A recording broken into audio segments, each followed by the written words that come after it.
Guys জাম্পে থেকে থেকে না মাথা খারাপ হয়ে গেল। 1 ঘন্টা হয়ে গেল, 1 ঘন্টা থেকে জাম্পেই দাঁড়িয়ে আছি। এটা এখন এক্স্যাক্টলি আমরা কালিয়াচকে দাঁড়িয়ে আছি। এই রুটটা মালদা আর প্লাস তোমার এই রুটটা ফারাক্কা।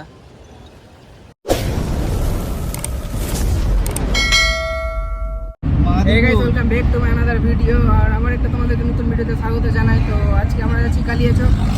আর কালিয়াচকে গিয়ে কি করব, আমার বন্ধুকে হাসি আসছে মদিপুর আছে মদিপুর বাংলাদেশ যাব, বাংলাদেশ মদিপুর বর্ডার।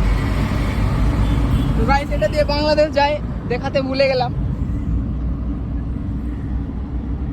তো চলো নেক্সট কালিয়াচকে দেখাচ্ছি, কারণ এখান থেকে এতগুলো ভিডিও দেখাবো না, কারণ হচ্ছে যে কি ব্লগ অনেক বড় হয়ে যাবে আর আমি চাই না যে এত বড় ব্লগ হবে। কারণ ওয়াচ করো না তোমরা, আমাকে ভালো লাগে না। আর ওয়াচ করবা তো ভালো লাগবে, আর ওয়াচ যদি করো তাহলে কিন্তু 10 মিনিটের উপর ভিডিও দিব। আর ওয়াচ তো তোমরা করো না বলে আমি 5 মিনিটের ভিডিও দিতে যাচ্ছি। তো চলো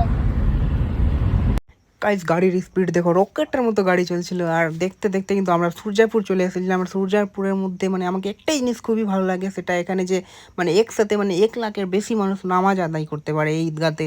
আর ঈদগাটা আছে প্রচুর একদম মানে সূর্যাপুর স্ট্যান্ডে, আর এত সুন্দর লাগে। প্লাস কিন্তু সামনে গাড়িগুলো রেখে দিই না, তাই ওর সৌন্দর্যটা মানে ঠিক মতো দেখা যায় না। তাই যদি আমি ব্রেক টাইম আসি তাহলে আমি ওই সাইড থেকে ভিডিওটা নিব অবশ্যই। ফেটে গেলে কিন্তু আমাদের জাম্পে পড়ে গেলাম এসে। জাম্প আছে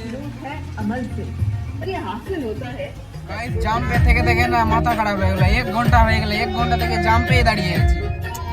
কি যে করবো দেখো, পুরো সব দিকে জাম্প, কিছু করার নাই। গাড়িতে এসি চালিয়ে দিয়েছি আর বসে আছি, আর কিছু কাজই নেই। জাম, প্রচুর জাম, যাকে বলে ছুটছে না জাম। এটা আমরা কালিয়াচক গিয়েছি এখন, এটা কালিয়াচকের মেন সিগন্যাল। এটার জন্য এই জাম ছিল, এত দেখতে পাচ্ছ লোকজনের ভিড় কত আছে রোড ক্রস করার জন্য। তো আমরা অ্যাকচুয়ালি আগে যাব, গাড়ি পার্কিং করব, তারপর কিন্তু মার্কেটে আসবো। তো চলো দেখাই কোথায় আছে গাড়ি পার্কিং করি। মানে দেশি পার্কিং এ গাড়ি লাগিয়ে দিয়েছি। তো এবার আমরা গাড়ি থেকে নেমে গেলাম, নেমে এবার কিন্তু বাজারে যাব।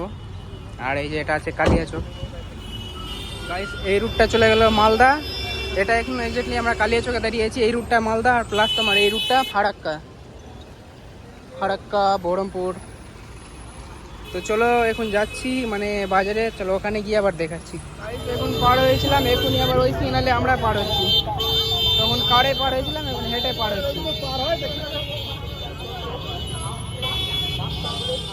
তো ফার্স্ট আমরা চলে আসলাম শাড়ির মার্কেটে, কারণ শাড়ি দেখার ছিল। কারণ সোহেলের বউ শাড়ি নিত, প্লাস সোহেলের মাও শাড়ি নিত। তো সোহেল বললো যে আগে চলো ওদের বাজারটা করে নিই, তারপর আমরা নিজেরটা পরে করে নিব।